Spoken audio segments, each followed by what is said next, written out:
je dois faire au mois de novembre ou décembre une conférence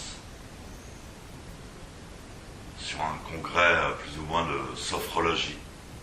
Donc il faut que je commence à réfléchir à ce que je vais raconter.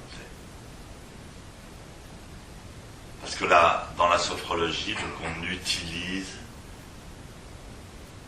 des techniques. On étudie des techniques de méditation anciennes, dont les techniques de zazen et de la marche kinine. Donc moi je m'en réfère toujours, je pars toujours des bases de l'enseignement donné par Maître Nishima. Et donc l'enseignement qu'il donne, c'est le suivant.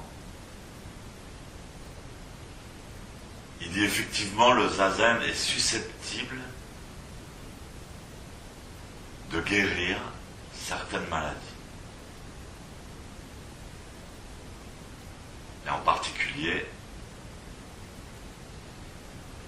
les maladies psychosomatiques et en relation avec le système nerveux. Mais si on veut guérir ces maladies par le zazen, ça ne fonctionne pas. Voilà l'enseignement qu'il donne. Le zazen est susceptible de guérir certaines maladies. Mais si on veut utiliser le zazen pour les guérir, ça ne fonctionne pas. Et alors, il parle de la notion de mushotoku. C'est-à-dire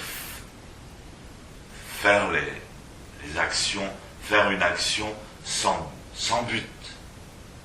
Faire l'action pour l'action. Sans avoir aucun objet. Donc c'est une attitude d'esprit fondamentale dans le zen. Alors donc, Mushotoku, c'est un enseignement fondamental du zen. C'est très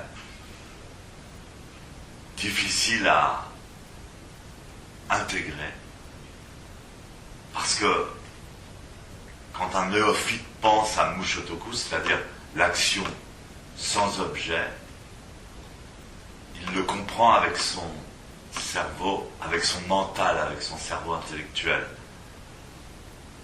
Donc il plante ça comme un dogme. Il ne faut pas avoir de but. Faut pas. Alors que ça n'a rien à voir avec faut pas. Dès le moment où c'est faux ou faut pas, ça ne peut pas être Mushotoku. Donc c'est très difficile à intégrer. Moi, mon enseignement au sujet de Mushotoku, c'est que le zazen, la posture physiologique de zazen elle-même, est Mushotoku, induit le Mushotoku, de par la position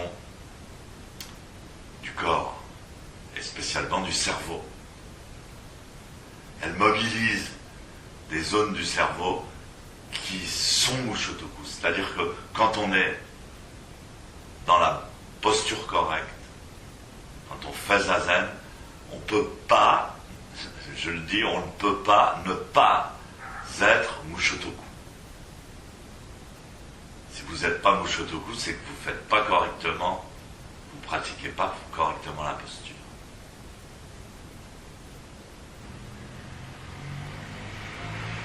C'est très intéressant de constater que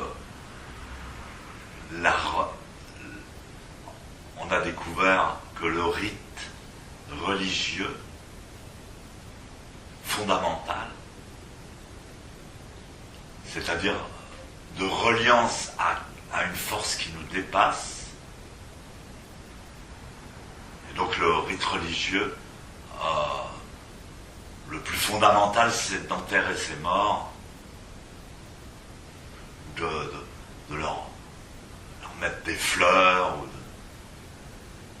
c'est le rite religieux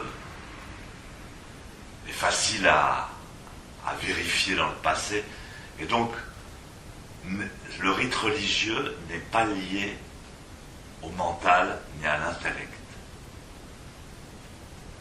Puisqu'on est remonté dans le temps et on a découvert que les hommes préhistoriques anciens pratiquaient déjà des rites religieux alors qu'ils ne savaient pas, ils n'utilisaient pas le langage articulé, qui est lié à l'intellect et au mental. Ils ne savaient pas parler. Alors, ils faisaient ils avaient peut-être des onomatopées ou des manières d'exprimer les choses fondamentales comme manger, faire l'amour, fuir, mais ils n'avaient pas le langage articulé. Le langage articulé est venu bien plus tard. Donc on en déduit que cette reliance à Dieu, la méditation, les rites fondamentaux, ne sont pas liés au cerveau intellectuel, mais au cerveau profond. Et le sensei nous enseignait toujours, j'en reviens encore à l'enseignement de Maître Deshimaru, il disait, Zazen, c'est la religion avant la religion. Donc on peut comprendre après ça que les religions basées sur des livres, sur des textes, sur des écrits, compliquent les choses. Parce qu'elles ne s'adressent pas à la partie correcte, la partie adéquate du cerveau. Pareil, quand on veut essayer de parler de Mushotoku, on ne peut pas véritablement, parce que ça n'appartient pas au monde du langage. Alors on va en faire un dogme. Faut pas avoir de but.